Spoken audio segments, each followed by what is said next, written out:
So welcome PenleyPlay viewer. Today we'll be diving into Life is Strange. It's an episodic adventure game developed by Dontnod Entertainment and published by Square Enix. The game was first released in 2015. It quickly gained a large following due to its unique story and gameplay mechanics. The game follows the story of a high school student named Max, who discovers she has the ability to rewind time.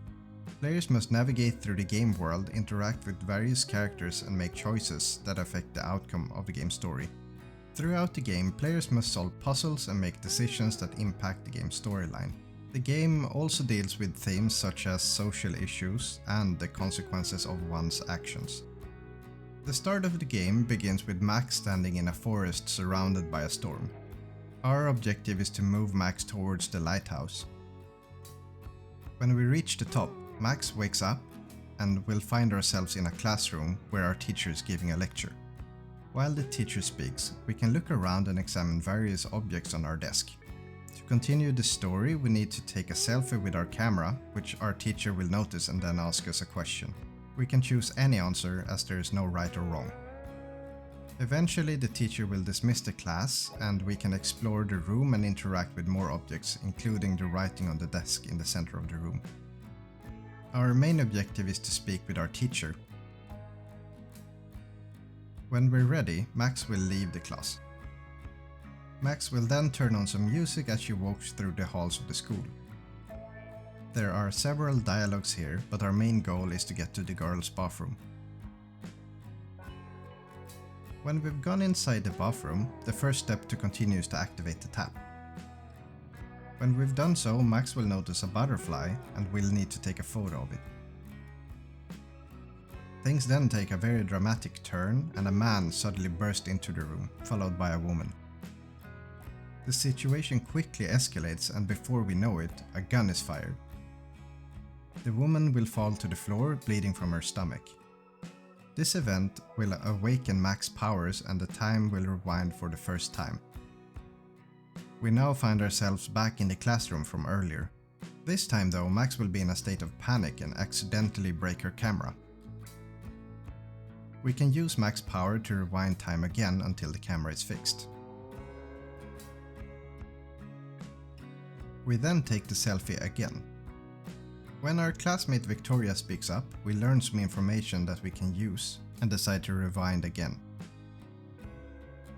From this point on, we can use information we gather to help us advance in the game. In this case, we rewind time and learn the correct answer, and that impresses our teacher by answering the Daguerrean process. After class, we leave the classroom and head straight to the bathroom. The same event from earlier will play out, but this time we need to try and prevent the tragedy from happening. There is a time limit however, so we need to act quickly. Look around the bathroom for the maintenance cart, move it and then grab the hammer. Then we use the hammer to smash the fire alarm to set it off, which alerts the school staff and saves the girl's life. After successfully rescuing it in the bathroom, we will be caught by the school security guard, but the principal swoops in and saves us. We speak to the principal and will be given a few choices. Eventually, we will face some critical decisions that will have lasting repercussions on our game. There's no right or wrong answer, so we can choose according to our preference. After making our decision, we head outside where we can talk to several people. As we exit the building, we turn left to speak to a teacher who will discuss the school security and offer us an opportunity to sign a petition. Next, we head to the dorms where we can talk to a few people. To proceed the story, we need to talk to Victoria who's blocking the steps. To get them to move, we need to tamper with a paint bucket located to the left where Victoria and her gang is sitting.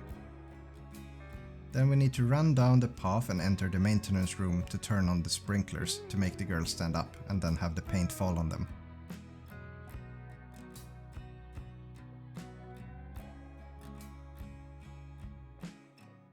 Victoria is now completely covered in paint and will be given another critical decision, and that is if we should be nice or insult her. When we enter the dorm, we start by going towards our room, which is located at the far end of the hallway on the right. Along the way we'll come across several whiteboards with text on them. When we enter our room we can interact with various items, but the note by our laptop is the one that will make the story advance. After obtaining the note, we head back out and will see a girl standing outside of someone's room yelling. We speak to her and we reveal her last name, and she will start opening up about the situation. Next, we need to head down the hall to Victoria's room. While we can explore various objects in the room, the way to progress the story is to interact with the Victoria's computer, checking her emails and then print out the relevant information. When we have the email, we can return to the girl from before and give it to her to help her calm down. This also gives us access to the next room. In the following room, we can simply retrieve our USB stick. If we're interested in learning more, we can pick up the pregnancy test near the computer. But beware, as Dana will get upset with us. After leaving Dana's room, we can go back outside. We'll see a student sitting on a bench. If we wait for a few seconds, a football will hit her. But since we're nice people, we rewind time and then warn her to move.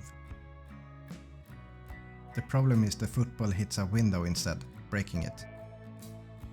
As we try to exit the dorm, we'll see Kate being harassed by the school guard. And it's up to us if we want to intervene or not. We will now need to run across the campus to the parking lot to meet up with Warren. On the way, we can of course interact with other students. When we finally talk to Warren, a chain of events will unfold, leading us to reunite with our old friend and ride back to her house.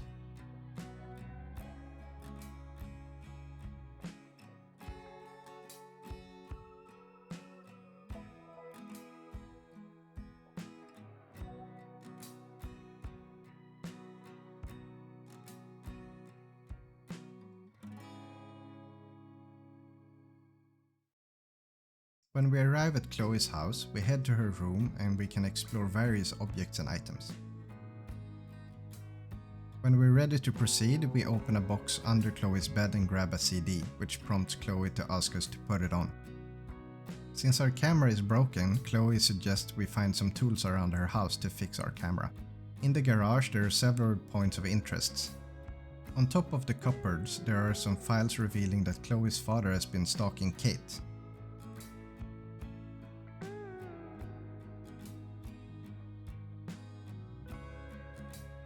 But be sure to rewind time afterwards, otherwise we get caught. To proceed, we need to grab the tools on top of the washing machine, which we can do by grabbing some cardboard and push it underneath, then turn on the washing machine. The tools will fall onto the cardboard, which allowing us to grab them. And don't forget to turn off the washing machine before leaving. As we head back upstairs, Max and Chloe will begin chatting, which eventually leads to loud music and dancing.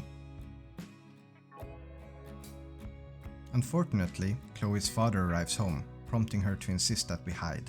If we choose to do so, head to the closet, but remember to move the lamp beforehand to avoid any unnecessary mess. Once we're safely inside, Chloe's father enters the room.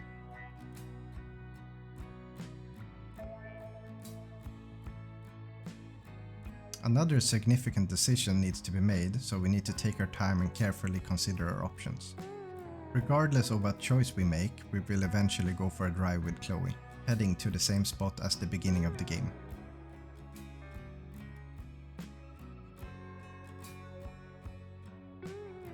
We can continue up the mountain, interacting with a few objects along the way.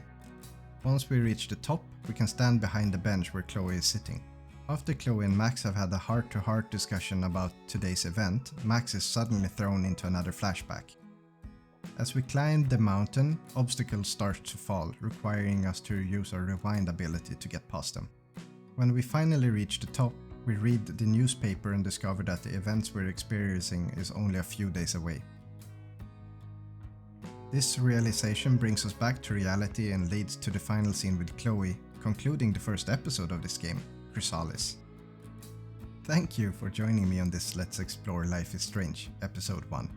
Please comment down below if you want to see more content from Life is Strange. There are a lot more episodes that I could play and record for you. If you have any questions about the walkthrough or need more information, you can always find the complete playthrough without any voiceover in a series called Quiet Quest. You can also of course post a comment on this video. Don't forget to like and subscribe if you like what you see, so you don't miss similar content when it becomes available. Also, if you haven't checked it out already, I have my Pokemon Red Generation 1 playthrough, and I can put the link in the description below. I think this is it for this one then, so see you in the next one. Penley out.